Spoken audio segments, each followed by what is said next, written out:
Welcome to The Focused View, the podcast for eye care professionals across Australia. Brought to you by Opticare. In each episode, we bring together leading eye care, optical and business professionals to share valuable insights, practical tips, and the latest trends shaping the optical business landscape. I'm your host, Michael Nasser, and together we'll explore innovative strategies for practice growth, patient care, and business success in the eye care industry. Whether you're starting your career, managing a practice, or just looking to stay ahead of the field, The Focused View is your source for inspiration and knowledge.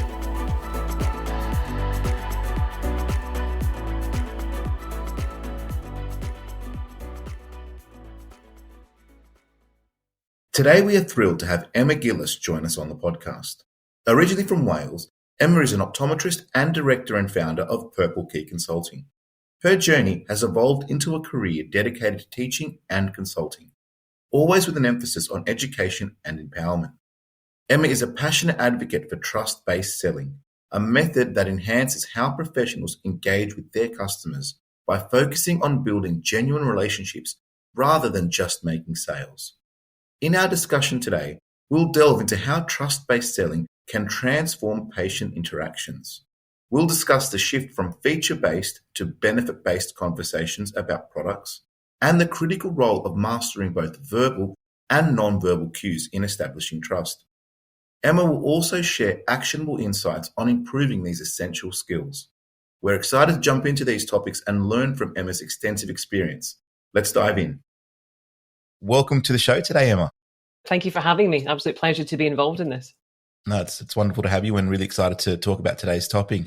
Before we get into it, for the purpose of our listeners that maybe don't know who you are, can you start off by telling us a bit about yourself? Sure. So you'll notice I've got a tiny accent. Just tiny?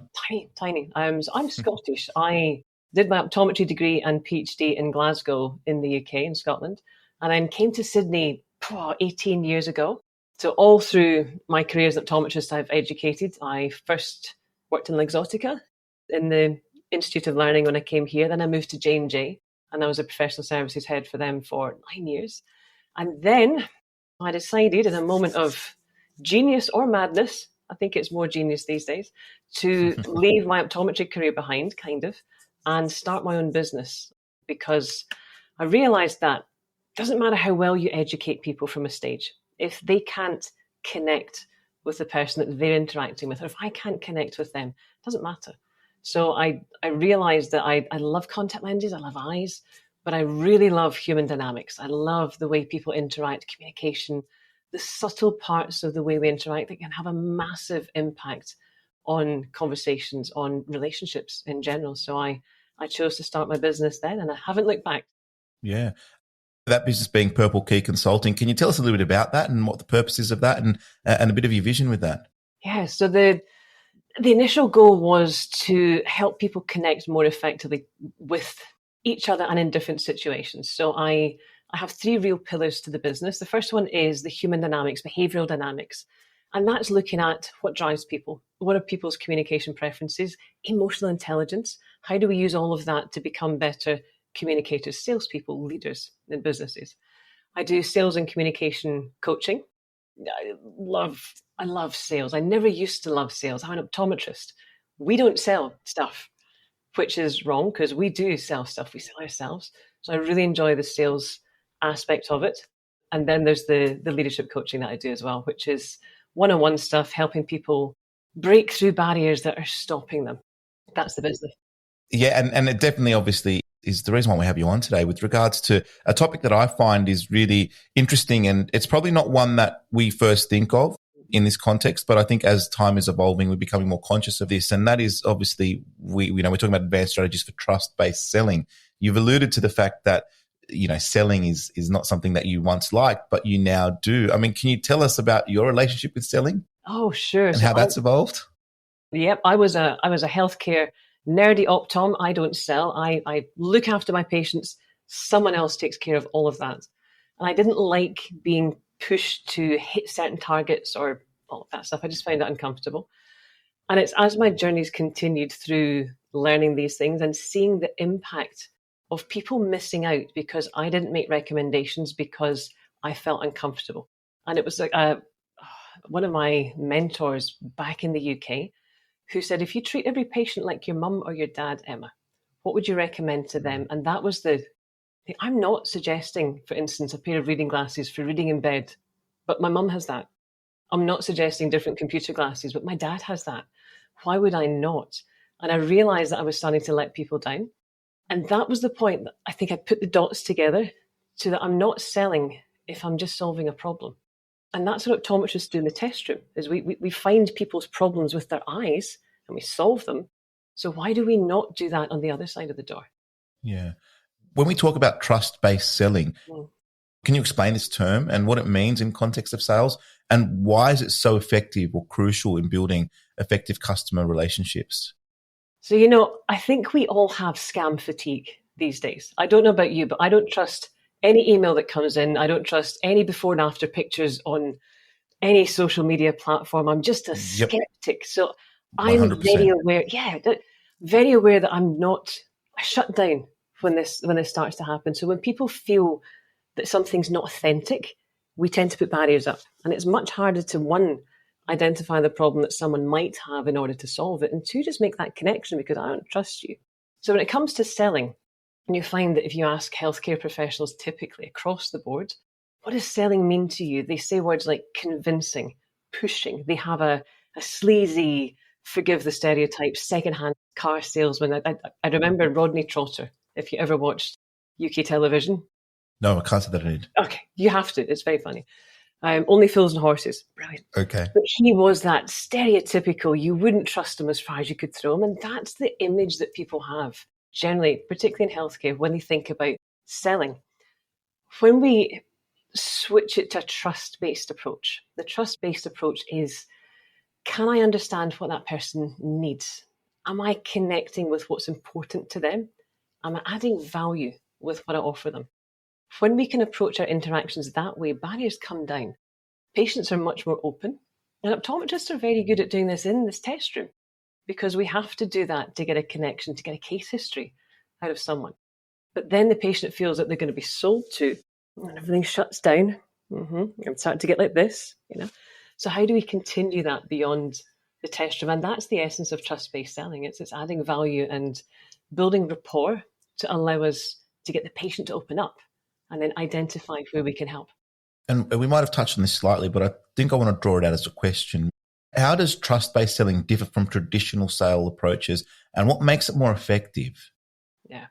So the traditional sales approach is, this is your problem, this is what you need, and these are all the other things that you need as well. So we're going to start to upgrade you straight off. So I might go in thinking I'm going to spend this amount, but then all these add-ons come on, I have to have. And we feel that we're being pressured into, and that's the convincing part of it. Right? Trust-based selling switches that round to taking time to understand, what does the patient need? Not what I think they need, what do they actually need? And linking the solution that we give them to the pain point that they have. So it's understanding the need that they have and using different communication skills to connect to that person. What would seem apparent to one is that in order to have trust-based selling, you've got to build the trust. Yeah. What are some of the common misconceptions about selling that you've encountered? So I think it's watching people shut down. So people think they're going to be sold to. For the people who are on the selling side of it, I have to get this across. I've got to make my point. I'm going to sell you. That's the most uncomfortable to in the receiving end of it, and least effective a way to sell in any kind of product is, let me tell you all about it and why you need it, because that doesn't connect with the patients. I suppose that's the biggest challenge there, is let me treat you like everybody else. Let me treat you like you're not special to me. You're just in and out. I've got targets to hit. Let's get them going. And there's no personalization in the communication. There's no pause. I think the pause is really important. Let's just take a breath. How's your day been? How was the test? Right, yeah. What's the right answer? One or two? Yeah, we never know. A little bit of pause just helps to settle the patient down, as opposed to letting them feel like they're on a conveyor belt. And what are some practical tips there for building rapport or building this environment where they don't necessarily feel like it's a selling environment? Yeah, I love that question because there are so many simple things we can do. The first one is eye contact, right? Which can be terrifying If you sit on the more reserved side of the behavioural scale, which is fine, eye contact's a little bit intimidating. So my tip for that is, I have 2 tips. Actually, the first one is look at the bridge of someone's nose. They can't tell that you're not looking at an eye. Right? You're far enough away, so look at the bridge of the nose of their glasses. The other one is work out what colour their iris is. Because when you look at someone's eye to work out, oh, is that blue or green? Maybe hazel. Then it's less, I'm looking at you, but you're making that eye contact. And you don't have to stare, but you can check and, oh yeah, hazel, nice. And the person's had that rapport with you, right? So eye contact's a really nice way to start. Mm-hmm. Smile. Seems really straightforward, doesn't it? But when you smile at someone, they will smile back. And even if they don't smile back, their brain is smiling back, because we have these things called mirror neurons. And mirror neurons will reflect back what we see. So you know what it's like. You've been walking down the street. You're maybe distracted. You've had a rubbish start to the day. There's no milk. Your coffee machine didn't work. You're walking down the street and someone smiles. You tend to smile back at them. Yeah. So make some eye contact. And it doesn't need to be prolonged. It can just be, hi, how can I help you today? Smile. Keep your body language open. So if we're crossed, if we're closed, arms are folded, then that's not welcoming. It's an open stance. Those 3 things will help massively just build rapport. And what we're speaking about there is really, I guess, they're non-verbal cues. This is all body language that we're speaking about in particular, and how our body language can enable us to, establish this trust in that sales interaction. I mean, are there any other subtle signs that you find really effective, even before a word is spoken? I love that you ask that, because if you think about your brain, right, there's a little genie inside it. A genie, a chimp, it depends which book you read. But inside there, this genie is on alert all the time. So they're constantly casing out, like, do I trust you? Do you get me? You're going to try and sell me something? So it's on alert. Before you even say a word, this genie has gone, great person, or no, I don't think so. Right. So, and that comes down to, like I said, I'd be smiling. Is the body language open? Am I beside you, or am I facing you? Have I put my stuff down to engage with you, or am I trying to do something while I'm talking to you? Because that erodes trust, because you don't have my best interest at heart. You're doing your own thing, right? So all of those things come into play when it comes to interacting on that sort of subconscious level. Little things like the arm folding. Yep. Are my legs crossed? Is everything shut off? Or are you open to my conversation? A question that I get often asked from different, businesses is, with your staff, is it best that they sit down or stand up? It's probably a really simple one, but do you feel like even the way that you are, positioning yourself within the store, does that have a bit of an influence? Is there any input that you'd have on that? I suppose it depends where they are in the patient journey through the store. I like people to be standing when they come in, because it's an open and it's welcoming. I'm not tucked behind a desk, because there's a desk in front of me. There's a barrier, right? It means that you can do the casual walk past without being too intimidating. We might come back to that later, I suppose. In terms of doing the actual dispense, what I'm looking for, I'm going to watch what the patient's preference is. Because some people will stand next to you and chat to you, in which case I'm going to match that. Some people will sit on the opposite side of the desk first, in which case I'm going to respect that, because they need the comfort of a bit of space between us. So initially, standing. For the actual dispense, I'm going to wait and see what they're doing. I might sit diagonally with them. If they seem chatty but a little bit reserved, then straight ahead might be a bit confronting, but they might not be ready to sit beside, because that's in my body space. I might sit diagonally from them. Yeah. So watching and mirroring what they're doing, really. Yeah, mirroring is that term exactly. I was thinking, the ability to have that mindset to mirror and to replicate what you see. I think it's a very powerful tool if someone can understand that. And again, we're speaking a lot about not the word here. We're speaking about the body language and the actions that we have. Why do you think these are so critical in the context of sales when one wouldn't think of it to begin with? Yeah, because it's building trust at a subconscious level. So it doesn't matter what we say. We're starting to lower the barriers a little bit to the skeptics because of the scam fatigue. People will be open with people they like. If I think I like you, I'm more inclined to tell you about the pain that I get behind my ear when my glasses dig in, or I love my glasses, but when I'm cooking, they're sliding down my nose. So then it gives us insights as to how can we fix that problem for them. Yeah. If we don't trust, then we tend not to be as open. So it's about helping people like us. And the matching and mirroring part is a nice way to tell if you're in rapport with someone. So this is something that I will often do intentionally. It might sound a little bit contrived, but I'll explain in a second. Or it's something that you'll tune into. So I find I have long hair, as you notice. I often find that I do this when I'm on calls, just fiddle about with it. The person, and even on Zoom, the person that I'm talking to will often do something similar. So they'll touch their hair. I notice you're not flicking your hair across your shoulder right now. No, I can try. I don't think it'll be that. Yeah, I'll try. But when you're in rapport with someone, they will often match your movements. If you stand and lean with your elbow against the desk, they'll often lean the same way because they trust you. They feel comfortable in your energy. So if you move and the person that you're interacting with doesn't move, then you want to tune back into, am I giving them the space to feel comfortable here? Am I interrogating them with questions but not really listening to the answers? What am I doing that's causing them just to shut down a little bit? I'll often use it to test if I'm in rapport with someone. So I wear this is a health tracker ring, an Oura ring. I'll often play with it. So if I'm standing, I'll sit and just fiddle. And I'll find that the person I'm talking to, when I'm in rapport, will do the same either with jewellery or they'll start to play with the handles, mirror the movements as well. Yeah. So that lets me see that I'm in rapport, which means that when it comes to moving on to solving problems for them, I know I'm getting good information and I know that they're receptive to the information I'm going to give them. And I love that we're focusing here on these nonverbal cues, I guess, and these little things, because it is a segue into then the spoken communication, which obviously will come after that. So if we look at that and start to isolate, I guess, now the way that we're speaking and interacting, considering the nonverbal items that we've discussed, what role do you see tonality play in effective communication, and why might it be more important than the actual word spoken? So I guess how we're saying it as opposed to what we're actually saying. I love this. So let me demonstrate this, okay?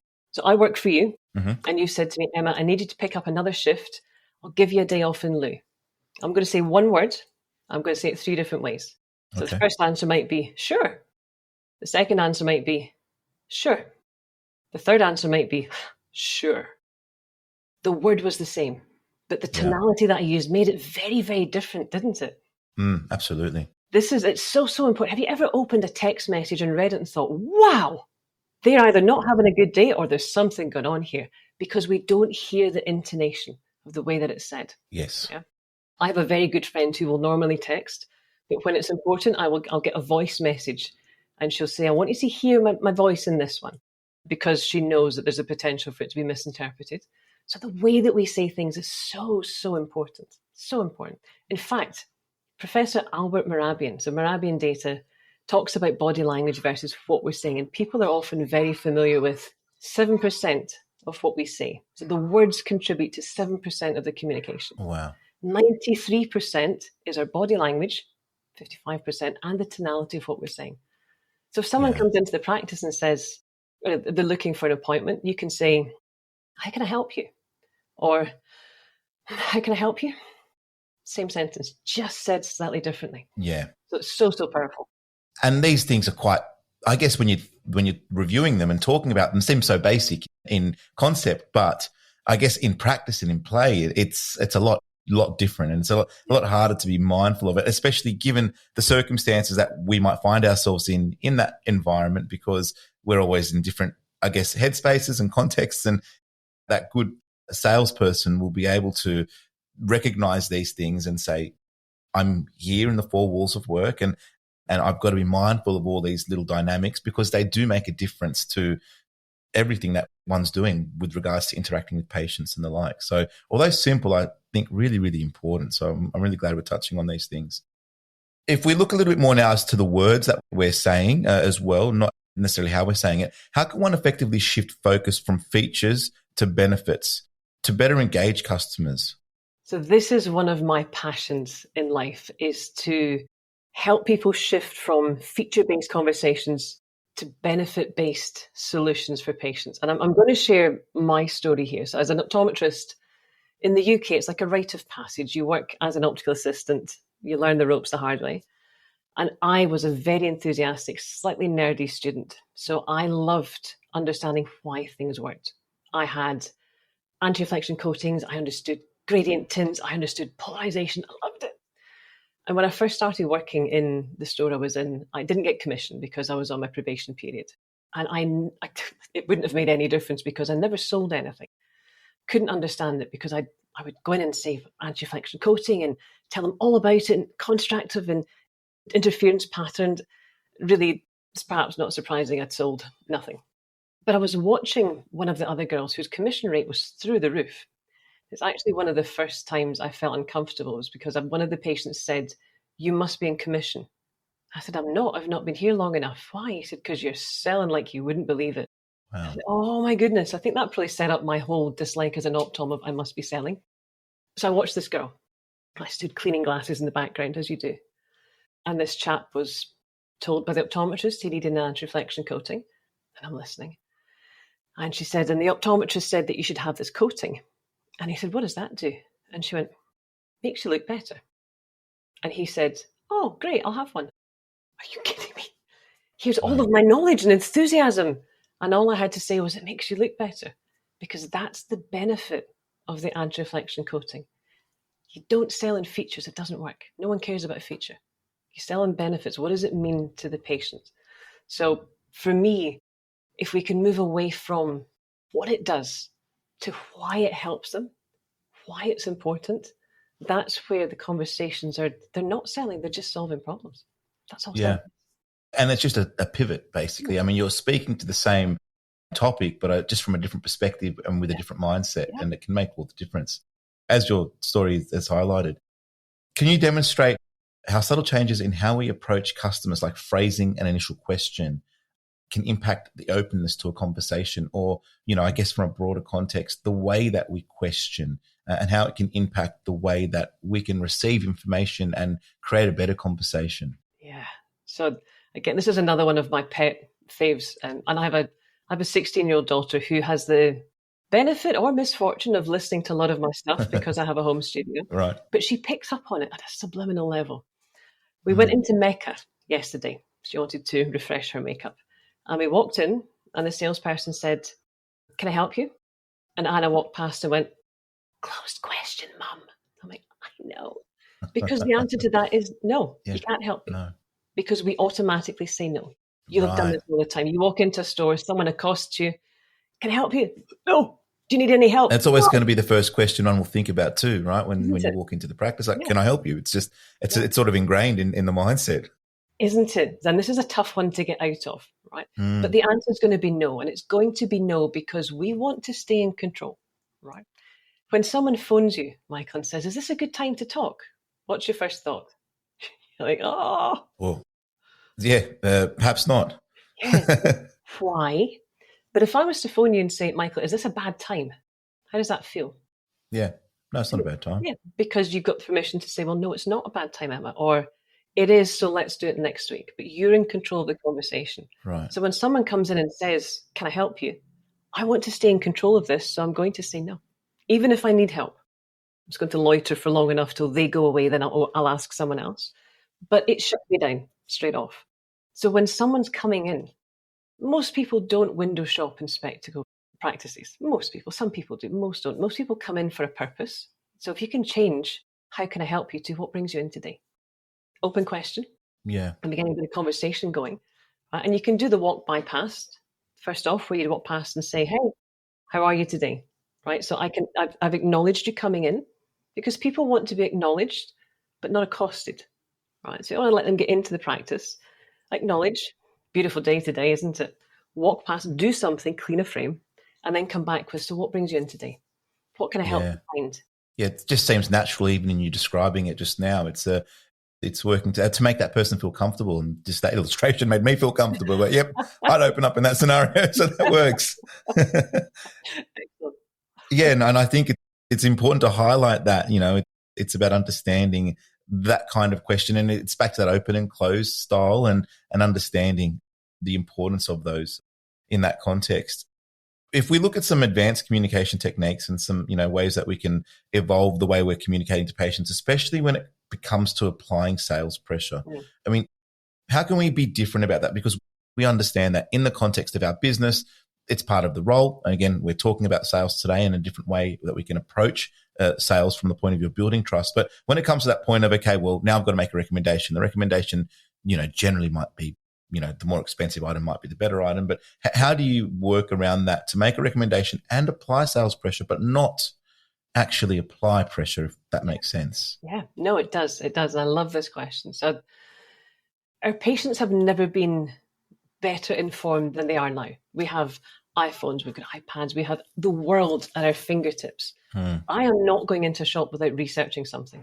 Right? It's just not going to happen. My daughter had done hours of research before buying the powder that we bought yesterday. So our patients are the same. They come in with a bit of knowledge, more knowledge than they used to have, certainly. So if I'm pushing something upon them that they've done a bit of research on, they're going to start to close down and they're going to start to think that this is not good. I'm being sold to. If we think of sales as becoming problem finders rather than problem solvers, that helps flip the pressure. So then I'm not applying pressure. I'm finding a problem that the patient might not know they have. Yeah. And if I use an example out of optometry, so I bought a car a few years back, did all my research. I trained people how to sell. So I let the salesperson think he was selling me the model up. In actual fact, that's the one I wanted. So, but I let them think that. But then I sat in the car and there were all these other things. There was a sunroof. I don't really need a sunroof. But there was an eye tracker. And he said to me, I know, Mazda CX-30, great car. Right. There's an eye tracker. I said, oh, yeah, what does that do? He said, it tracks your eyes, and if you're falling asleep, then it'll alert you. Okay, don't think I need that. Thank you very much. However, so it's a feature of the car, isn't it? The eye tracker. The feature. We're going back to the benefit. Yes, so the benefit of that is, if you drive a long time, you start to fatigue. You start to fatigue, your eyes start to drift, you then drive off the road and have an accident. So the benefit to me is it keeps me alive, keeps me safe. Yeah. That's a pretty powerful benefit. Well, it is. I love my life. But had he asked me, how often do you do long drives? I would have said, actually, you know what? Every month. I drive 4 hours to a different venue to run workshops every single month. I'm coming home after a long day of facilitation. It's a tough drive. And I have a couple of times given myself a fright because you hit the bumps.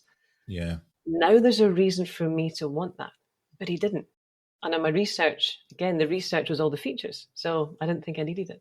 So he lost out on upgrading me because he didn't understand what problem the feature solved.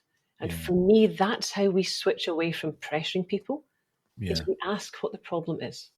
Yeah, I think if you come into it from that particular perspective of how are we solving the problem that you have, you're right. It turns away from it being a selling activity to more of a providing activity and giving options potentially too. It's like, and I think that might be the next evolution of that. It's like, well, this is the problem.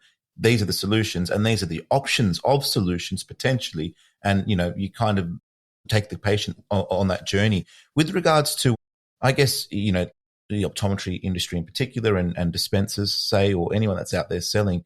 I mean, how could we give them some tips with regards to, is it more about understanding the product? Should they be learning more about the product, or how do they pivot themselves from, not focusing on the features, but more the benefits? Yeah, great question. So if you understand, I'd say, what problem the product solves, you can then sort of reverse and ask questions to understand, is that a pain point for the person? So for instance, photochromic lenses, they darken in sunlight. Wonderful feature. The benefit to that is you don't have to find your sunnies in your handbag if you're a woman, right, on the top of your head. You're not having to switch between them. The question then becomes, how often are you frustrated when you've got the wrong specs on? Right. That's the pain point. Because if you say to someone, we can give you this lens, it means you don't have to carry 2 pairs. Oh, I don't mind carrying 2 pairs. That's not a problem. Then we feel salesy because, I just suggested something that they don't want. And whereas, how often does it bug you on this? From a contact lens perspective, when do you need to take your contacts off at nighttime? Like, how often, or at what point in the afternoon do you find your eyes get dry and uncomfortable? Right? And that's, if they say, you know what, when I get in from work at 5, would you like to be able to wear them for longer? I would, yeah. Right. So now I'm opening up the conversation to introduce a premium product. Yeah. The way to close that loop then becomes, you said that you were frustrated when you had to take your contacts off at 5 o'clock when you come in and you'd love to wear them for longer. we have a lens that offers X, Y, and Z, which means that you'll be able to wear your lenses for longer. You'll be able to enjoy the freedom from specs right up till you go to bed at night time. You'll be able to wear those sunglasses, the really expensive brand that's over there that you love. Yeah. Which means that allows us to take the feature, describe the benefits of it, and then link it back to the problem, the pain point. So when you can use that loop, it takes away the pressure, because you're not pressuring anything. You're solving a problem that the patient said they had. And I think what's important there is to understand the product, and then you've said reverse engineer. And I think to reverse engineer what the problem would be and then develop some questions around that, it's the question that's going to lead you to, or the patient to, finding the solution that you're trying to guide them to in establishing that trust. Absolutely. That leads me to think, with conversational cues, like a lot of the times we might need to ask questions. And how can one be, I guess, better at understanding conversational cues to enable them to respond better to a customer's needs? Is there any guidance that you can provide in that instance? Or do you feel like you just got to always ask the question? So you know what? Listening is probably more important than asking questions, because I can have a list of questions in my head, but if I'm not listening to the answers I'm getting back, one, I'm breaking rapport because my genie's going, hang on, not paying attention here. Two, I'm just checking off a list of things so that I can now sell you my stuff. And that's, again, where we start to close down, because it feels uncomfortable. So there's two things here. Don't assume, right? In our industry, we often know. I know what they need. I know how to fix it. The same thing happens in sales. So if someone comes in and says, I'm looking for a more robust, more durable pair of glasses, too often we go to, right, thick, solid plastic frame. I'm going to check out your fingernails. Are you worky? Do you need something that way? Or maybe a titanium frame that's got a bit of flex in it. We're going to go for polycarb lenses. Why do they need a more robust frame? It could be that they've got a baby at home that's pulling their specs off, in which case titanium's the option because it's flexible. Do they have sprung sides or not? What's driving this? What type of glasses do they wear? Is it reading glasses that slide off their nose? Do they just not fit properly? So many things. So if you were to summarize that, I suppose the word is curiosity. Be curious about what the patient's coming in with. Yeah. It leads me back to that initial point that you said when it came to the eye contact, where, you were saying, look at the eyes and try and work out what color it is, because that then invokes the curiosity look, as opposed to a say more of a stare kind of weird look. And it's like, if you're trying to work something out and you have that natural body language, which a lot of times is subconscious, you're not even aware, but it leads back to that curiosity that you're speaking about, because the more curious you are, I guess, the more somebody probably feels like you're invested in understanding them and knowing them. And that's probably what gets them to open up a little bit more, and then enables you then to learn more, and then in turn relate that back to what they need to, I guess, pinpoint that particular problem and then find a solution for that problem. Yeah, absolutely. So many people talk about active listening, right? Well, what is active listening? And there's levels of it. But if you can listen with an intent to understand what's not being said by the person. Let me give you another example. So often patients come in and they'll say, how much are your contact lenses? And everybody in the practice goes, they're going to go online. They're going to waste my time. They're going to shop around. I could be doing something else this conversation. If that person's never worn contacts before, all they know is they have to pay for them. They don't know what else to ask. They don't know about different modalities. They don't know about different materials. They don't know about multifocal. They don't know. They just know that if I want contacts, I'm going to have to hand over money. Otherwise, I'm stealing. So they'll lead with what they know. Yeah. If we shut them down with, well, there's this, there's dailies, there's such stuff, then thank you very much, I'm going to disappear. And then you lost a patient for life. Whereas if we're curious, oh, great question. What do you know about contacts? It lets them say, well, I've done a bit of research, or nothing, my friend has them and she loves them. Great. Let's get a conversation with the optom. You're building that connection. So be curious, listen to understand what's behind something, and don't make assumptions. And we all make assumptions. So it's just being aware, am I making an assumption here? Take a step back and pause, ask a question. And I think you're speaking to some of the techniques here that one can use to identify and improve these areas. So what are some other effective methods, for a salesperson or for a dispenser or someone working in sort of the retail arm specifically, or even in the consulting room potentially, to assess and improve their communication skills in this regard? Yeah. I like to ask what questions rather than why questions. Okay. Why is that interesting? Why important? When you ask a why question, people tend to have a bit of a defensive response, right? We feel we have to defend what's going. So if someone said, Emma, why did you put those shoes on today? My first thought is, why? What's wrong with my shoes? You don't like my shoes? Whereas if someone said, oh, what made you choose them this morning? Oh, well, again, I'm opening up. So I tend not to ask why questions. What questions and how questions? How can I help you? What brings you in today? What's important when it comes to glasses? A generic question like that, a nice wide funnel question, lets us dig down. What do you love about the frames? You picked those frames a year ago. What did you love about them then? What would you want this time? Again, I'm asking open questions, which just lets me hear what they want so that I can connect the new thing back to, you said you loved this. This is the next level up from that. Yeah. So I think open questions, what and how. The listening piece, I know I keep talking about the listening piece. It's so important just to pause and be curious about that. When someone's in the practice, looking at what they're doing before they're seen by the optom. Which section are they going to? What frames are they going to? Did they try on a pair of sunnies and sort of look and go, oh, and then put them back? I want to remember that because, that those glasses will complement the sunnies that you're looking at. Let's have a look at them. All right. The other thing to, I think, be mindful of is the language that we use when we're interacting with someone in a sales perspective. We don't sell on logic. Nobody buys on logic. Yeah. People buy on emotional connection. I have this debate with a number of people who are very logical. They still buy an emotion because their thought process takes them to fear. That's an emotion. Fear of missing out, fear of making the wrong decision.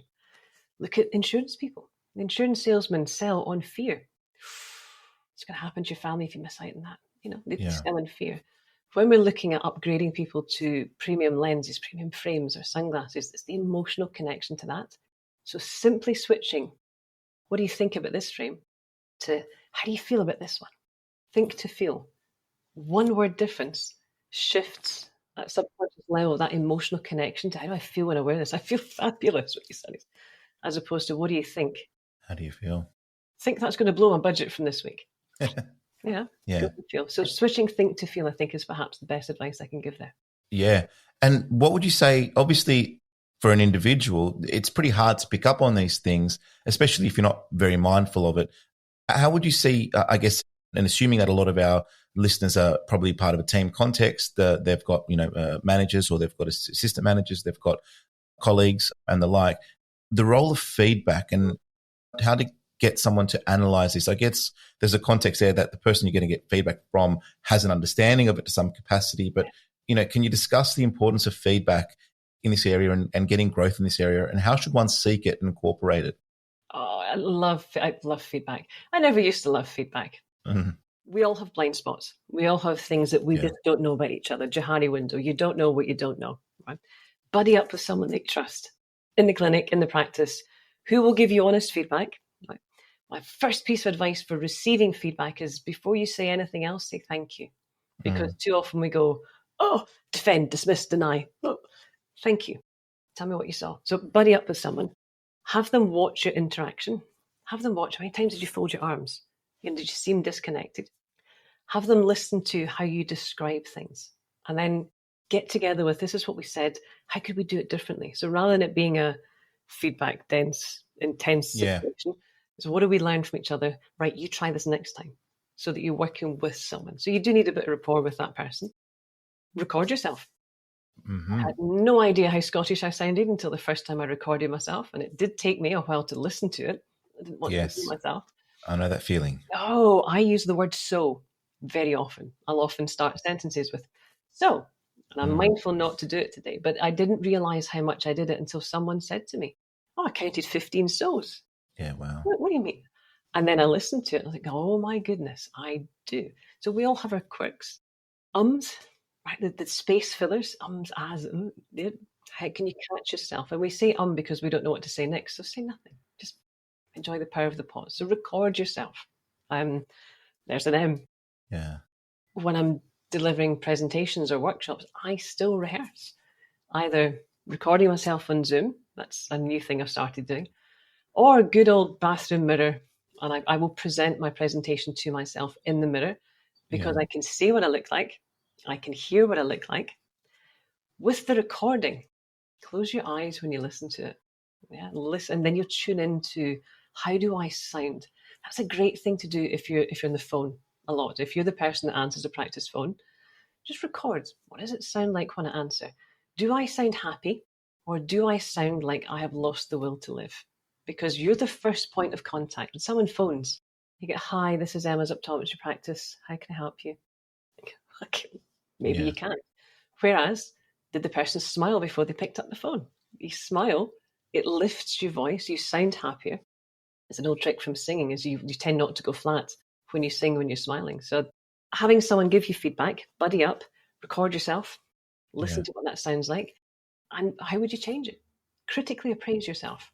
Yeah, I like that concept of recording, because it's something that we can all do. We might be hesitant to get someone to work with, and you, like you said, you need to have the rapport and the trust with them. So it might be hard to do that, although it might be possible. But if not, at the very least, record yourself, run through some scenarios yourself, and then listen back. And I think that you can get a lot of insights with that. I think that's a great tip. During our pre-interview chat, you shared a fascinating exercise involving visualization. I guess, as a confident version of oneself on a darkened stage. Can you elaborate on this technique for our listeners and explain how incorporating such techniques can make significant differences in the way that they present and the way that they go about their business at work? I sure can. I'm going to give you two tips, actually. I'm going to give you the entry-level tip and then the darkened screen one. So the entry-level tip is the Wonder Woman stance. This has been made popular fairly recently by Grey's Anatomy. One of the doctors does this. There's a lot of science behind it. So can't really see me standing up here, but the Wonder Woman pose, hands on hips. Yep. Shoulders back, standing tall. Yep. Stand there for 2 minutes, hands on hips, and feel empowered. The stance dials down your cortisol response, and it elevates testosterone hormone release in guys and girls, right? Because that's what gives us confidence. What that does is helps us relax into a situation, and then removes the blood from the amygdala, the emotional part of the brain, back to the front brain, the forebrain, which is where we have logical thoughts. So it stops us panicking and helps us work through situations. So that's the entry level one. If you've got a performance development conversation, if you've got a hot date you want to be confident for, 2 minutes, maybe not in public, maybe somewhere else. Right? Wonder Woman pose, right? Yeah, will help you out. The darkened stage one, we call it circles of confidence, and it's an NLP technique, which is neuro-linguistic programming.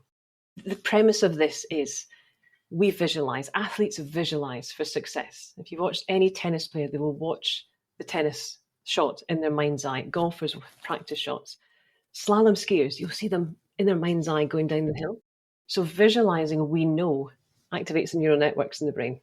So we can use that science to help us become more confident, because what would a confident version of me look like? If I create a stage, darkened stage with a spotlight, and in that spotlight is the confident version of Emma, how would my posture be? Well, it would be back. My shoulders would be back. My head would be up. How would my breathing be? Would it be tight because I'm public speaking? Or would it be relaxed? My shoulders would be down, my breathing slow, my heart rate slow. What would that mean? How would I sound? Would my voice be tight and reedy? Or would I sound with a deep, resonant voice? And when we can imagine with all of our senses, what would I see? Right? How would people see me? What will people hear? The very first time I used this was before I gave a big presentation, and I could hear people cheering at how wonderful I was. Right? What does success smell like? What does confidence smell like? For me, it's my favorite perfume, because that's what I wear when I go on stage. What does it taste of? Right? The sweet taste of success. When you can visualize this person, this holograph in that cone of light, you take a deep breath and then you step into it, and you feel what it would be like to be that confident. And doing that over and over again, and it doesn't need to be for hours, just a couple of minutes, we start to embody that, because the brain doesn't know the difference between what is real and what we visualize. It's a bit of a, I think, therefore I am kind of. Absolutely. Yeah.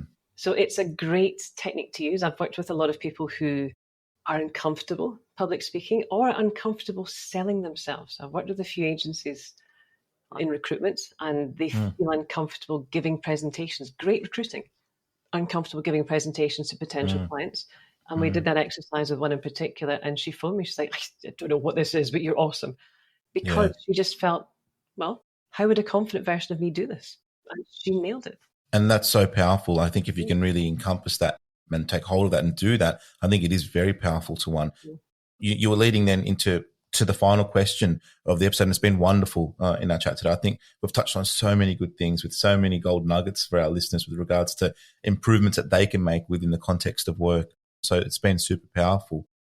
You mentioned that recruiter with some transformations. Are there any other memorable transformations that you've witnessed or, facilitated or seen who are professionals who have adopted these techniques and the improvements that they've seen? So many. I think the one that I'm going to share with you was an optometry practice that I worked with, and they wanted to increase their premium selling, so upgrading people. Yep. And it goes back to the features and benefits side of things. So the first off, the team were uncomfortable because I don't want to be pushing things that patients don't need. So we took them through, what does the problem solve? How do we link it back to it? So they got that, but they were still uncomfortable doing it because what if they see through me? What if they can, if they know what I'm doing?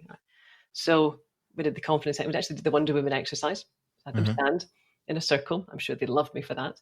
Stand in a circle, get comfortable. We had them practice with each other. And then when they got into the actual clinic again, and there was one person and she was the least confident. She was the one that I thought would perhaps be once everybody else shifted, she would come along. And she just went, you know what? And it was a question that she asked. I'm sure it was a contact lens thing. It might actually have been the when do you take your contacts out at night time? And the patient said, it really frustrates me because I would love to be able to see in them for longer. And, my kids play soccer at night time, but my eyes are tired. She linked it to, it sounds like this is something that's really frustrating you.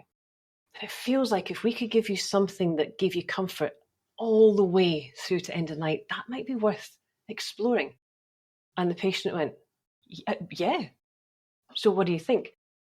I'm going to pass you over to optometrists because we've got some great products that are new that I think would benefit you. Passed over, and she purchased a premium product, I shan't name it, came back in and told the girl how incredible it was, and brought her chocolates. And that was because she'd had one success, massively. Yeah, and that would give her confidence and the recognition of the patient in coming back and thanking her. So not only has she sold, she's obviously gained the trust of the patient. The patient has been appreciative of that and then gone and shown her appreciation by, sharing that feedback and giving her a gift in that regard. So it's a win-win-win, really. Everyone's happy. Win. And, the practice benefits, because even just a 5% increase in patient loyalty can increase turnover by 25 to 100%, according to the stats. So, like I said, it's so powerful. These activities that are so simple in nature, but I think that's what makes them powerful. They can really be adopted. You don't need a Harvard degree. You don't need anything, too substantial, just a little bit of guidance, I feel, and a little bit of time, and you can really refine and tweak these. So it's been great, Emma, talking about these things. Lastly, if our listeners want to contact you, what's the best way that they can find you and learn more about you and the services that you offer? Best way to find me is on LinkedIn. It's the easiest place. You'll find me there. Yeah, cool. Well, we'll have all those details in our show notes. So if anyone wants to reach out to Emma, feel free to find that information in the show notes. But other than that, Emma, thank you so much for your time today. It's been really insightful. My absolute pleasure. Thank you for having me. Thank you for joining us on The Focused View, proudly presented by Opticare. It's been our privilege to share the insights and stories that resonate deeply with the eye care community. We hope today's episode has not only inspired you, but also armed you with the practical strategies and innovative ideas to help you enhance your practice and professional journey. If you found value in our conversation, we'd be grateful if you could leave us a 5-star review on your preferred podcast platform. And share this episode with your colleagues. It helps us reach more eye care professionals like you and grow our community of visionaries. Stay connected by subscribing to The Focused View and visiting our website www.thefocusedview.com.au for additional resources and episode summaries. We look forward to your company again in our next episode. Until then, keep focused. I'm Michael Nasser. Bye for now.